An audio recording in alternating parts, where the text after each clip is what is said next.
Hello, this is an old Model A Steinway grand piano, 1893. Just come onto the showroom floor at 6 foot 1 inches long, and just want to make a video to appreciate it and also to see what sort of work we might need to do to improve it. It's rosewood and it's come in with a matching stool, quite a very handsome duet stool, as you can see. The casework is pretty much in perfect condition, so top quality rosewood, as you can see. And it's been repolished, it's been fully restored in about 2008 as well. So we'll talk a bit more about that later on. But the casework, there's no fading on it at all. If you have a look here, you can see that it's pretty integral. There's a slight fading actually now, I didn't really notice that, but the camera is picking it up. And there is actually here, if you look carefully, you can see a line going across here. So there was a damage on the case and it's been repaired.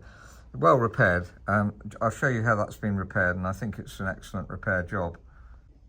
So if you look underneath the lid, you'll see not just one strap which you normally get at the front, but also another one which matches and has been put on just to strengthen the lid, because the lid was obviously slightly cracked and they needed to put something on to strengthen it. So I think it's important for us to mention that, so you're well aware. That's not original, but you can see the piano's been fully restored and beautifully restored as well. At the back of the older Steinway grands, you also get the serial number on the case, so that might actually be slightly older. That says May, you can see the 9th of May 93. That's the casting of the frame. It's sometimes a bit older than the serial number, so you can end up with it being 1894. By the way, Steinway grands, similar style really, from about 1870, I think we've had one about 1878, almost identical styling, so they hadn't changed much. And they didn't change much after that too. In fact, if anything, I think they got more economy came in later on. So these are really the very best Steinways that you can get. And if you look here, you can see the soundboard is brand new, and it's a Suressa soundboard from Italy and used in Fazioli pianos. So there you can see Suressa, used in Fazioli pianos and used in Blüthners. And if you look on the Suressa website, you'll find other makes that use the same soundboard. It's got 85 keys. The old Model A has 85 keys. Newer Model A's, it's called the old Model A because there's a different style Model A later on, much later on, that has 88 keys. So these are absolutely perfect ivories, practically perfect. I think you might find very little marks on some of them, but really practically perfect. And there's none have been come off and stuck back on, so that's very good news. So in 2008 it's had new strings, new pin block, that's the rest plank underneath here, that's brand new as well. So it's as restored as you could possibly get a piano, and even a brand new top and bottom action. These are the dampers going up and down perfectly. It's got 3 pedals. That's the middle pedal sostenuto that you get on most pianos these days, but not many pianists use the sostenuto. If you're a pianist who'd like to comment, it's only for, I'll show you what it's for, because then you can see why it's there. I think they put it there for organists because it holds the pedal bass very nicely. So whereas the sustain pedal lifts up all the dampers together, the sostenuto lifts if you play a note, say like that octave C, and I push the sostenuto middle pedal down, then it holds those 2 dampers. So those notes carry on resonating while you play other notes.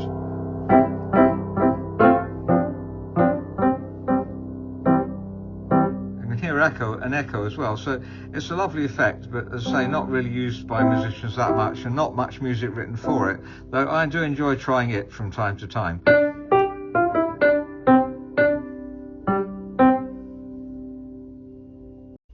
When they restored the whole action, they also lubricated here. You can see the white, that's a good sign. That's white talc, as we've mentioned before, that we use. And I've just wanted to mention that we raised this rail up a little bit, because this rail's only there to stop the keys falling out when the piano is being transported, and Blüthner doesn't have them, as I mentioned before, and sometimes clients say, oh, my keys have fallen out, because if you don't have that rail they can come out. It's possible, it doesn't normally happen, but I like to raise it up a bit so that you can test the keys. You can see these don't need lubrication, whereas normally we have to lubricate keys. These don't need lubrication, they've been lubricated with talc already. And they fitted a new top and bottom action, as you can see here. And these are Arbel Steinway style felts for old Steinways. Old Steinways have yellow undercovering, whereas modern ones have purple, kind of like crimson purple undercovering. So that's important that they use the right weighted hammer as well, as hammers were not so heavy in those days. And if we look at the roller here, they've also lubricated the roller. You can see some whites out on there. So normally the lubrication jobs we do, the roller and the balance rail, don't need doing, although we might actually do a bit more on the roller. So if we look at the hammers in the main playing area, that's the mid treble here, you can see really it's hardly any lines on them, so they need a bit of voicing. I've already done a bit of voicing on them, and also they're a little bit low, interestingly enough, and they're about 50 millimeters from the string, and they should be about 47, so I'm raising them up. It gives us a little bit more touch control, and also regulating the let-off. These let-off is slightly different system from most pianos, as you can see here. Steinways have their own this let-off system, which is more like the let-off on the uprights, whereas most grands have a capstan that you can turn, sorry, a little button that you turn left and right, like you do with the capstans underneath. So I'm raising the height with the capstans a little bit to raise them up by about 3 millimeters, and also getting more sensitive on the let-off, which I think needs more, and also more sensitive on the drop screw here. So about 1 turn of the drop screw, about 1 turn of this, and just makes it better for quiet playing. So the piano's been very finely restored. There's not a lot of work we need to do. Pitch raising, it was 438, just below concert pitch by 2 beats. So we'll just rate it about 2 beats above concert pitch, 442, and let it drop down to concert pitch. Don't like flat pianos at all. We want them slightly sharp as acceptable for orchestras as well normally, but certainly 440 and above, just above. Voicing, some of the hammers need voicing. I've marked B on ones that I felt need voicing, and obviously mark them with chalk when we're voicing them, as we've shown before on videos. And fine regulation. So really the regulation, I'd like the hammer blow to be reduced a little bit, and that'll give it more sensitivity if we then let the let-off also 2 millimeters less let off, and so closer to the strings basically, and the drop also 2 millimeters. The key weighting is already excellent really, so because it's been lubricated, it's been new action really, it's like a new piano, completely like a new piano. So 50 in the center is exactly what we'd expect, a little bit heavier in the bass, a little bit lighter as we go up, so that's perfect, and the up weight is 30, which is fine. So let's compare the tone with other pianos in stock. I'm very encouraged by the tone of this. It's one of the best tones of any pianos, I believe, the older Steinway. Please note the piano hasn't been tuned since it's come in, so it's slightly out of tune, but hopefully that won't notice too much.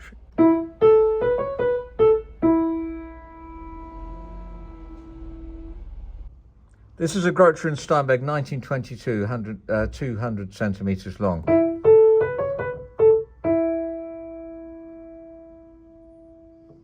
And a Bluther 175 centimeter, 1924.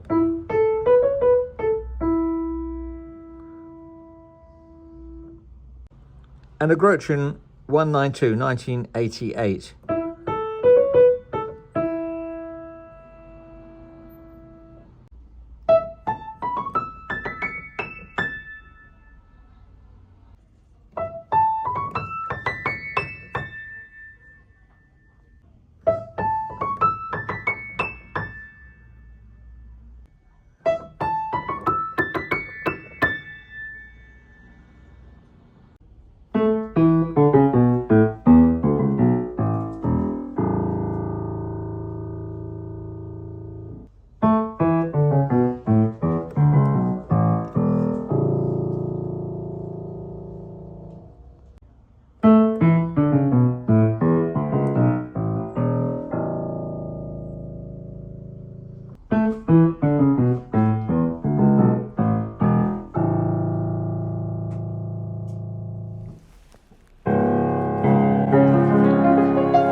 So that's a Steinway Old Model A, 1893, 185 centimetres, that's 6 foot 1 inches long, and it's been so well restored that you don't get a better tone on any piano. We need to do a little bit of voicing here.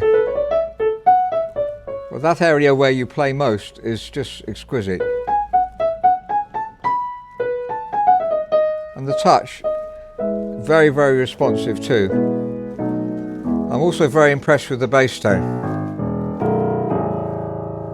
It's as good a bass tone as you can get on any piano. And a new Celesta soundboard, which is the same one used in Fazioli and other makes of piano. So really it's got everything going for the piano. The casework isn't perfect, and therefore the price, as you can see, isn't as much as you would expect. So if you're interested in the piano, please do write to info@robertspianos.com.